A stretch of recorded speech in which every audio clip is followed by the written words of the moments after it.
Assalamualaikum warahmatullahi wabarakatuh.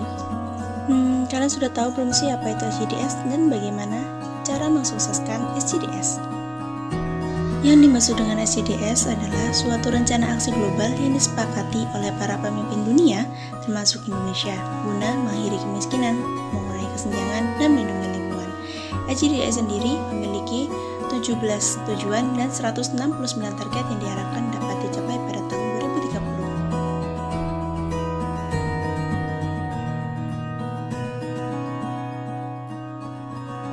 Setiap negara di seluruh dunia tentu terus berupaya membantu meningkatkan kesejahteraan masyarakat sekaligus melestarikan bumi yang kita tempati ini.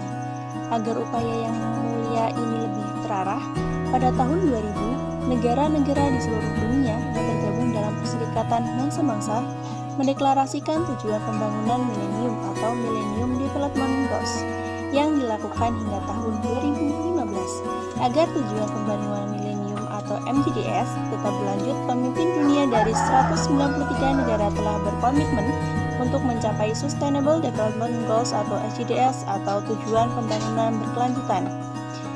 TPB yang diterapkan mulai dari 2016 hingga 2030 dengan prinsip universal, integratif, dan memastikan tidak ada yang tertinggal.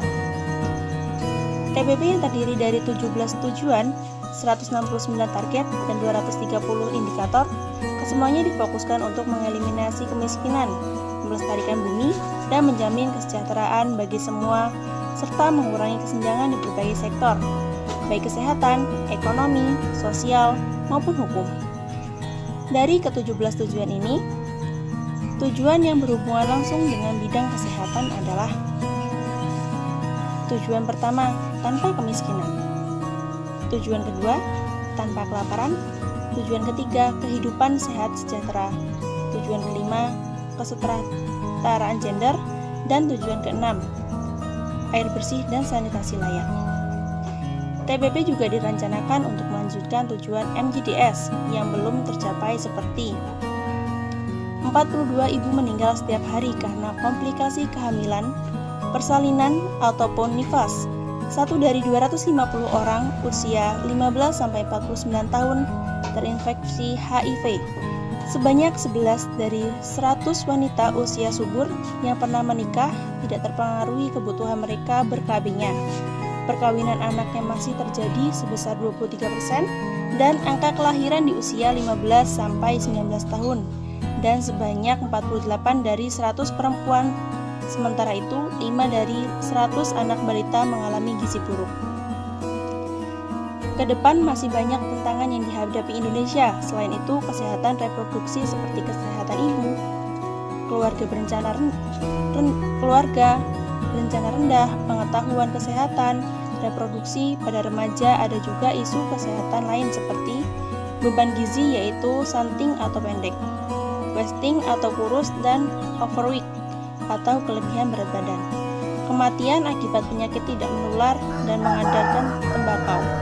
Penyalahgunaan nafsa dan alkohol, kematian dan cedera akibat kecelakaan lalu lintas.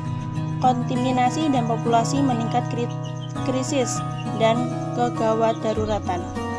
Namun, pemerintah telah menawarkan beberapa upaya yang mendukung pencapaian TPB seperti kebijakan jaminan kesehatan nasional, peningkatan kesejahteraan gender, penerapan strategi peningkatan kesejahteraan ibu, perencanaan yang terstrategis, dan alokasi anggaran yang tetap sasaran. Upaya tersebut perlu didukung semua pihak, baik pemerintah pusat hingga daerah, parlemen pemuda, filantropis, kalangan akademis, pihak swasta, media pembangunan, organisasi masyarakat sipil, maupun masyarakat umum harus dapat bersama-sama sinergi mewujudkan tujuan pembangunan berkelanjutan, menciptakan lingkungan hidup yang berkelanjutan, baik dari aspek kepastian hukum, sosial, maupun ekonomi, serta melaksanakan monitoring dan evaluasi bersama-sama semua pihak merupakan wujud peran serta yang akan menjaga keberlangsungan tujuan pembangunan berkelanjutan.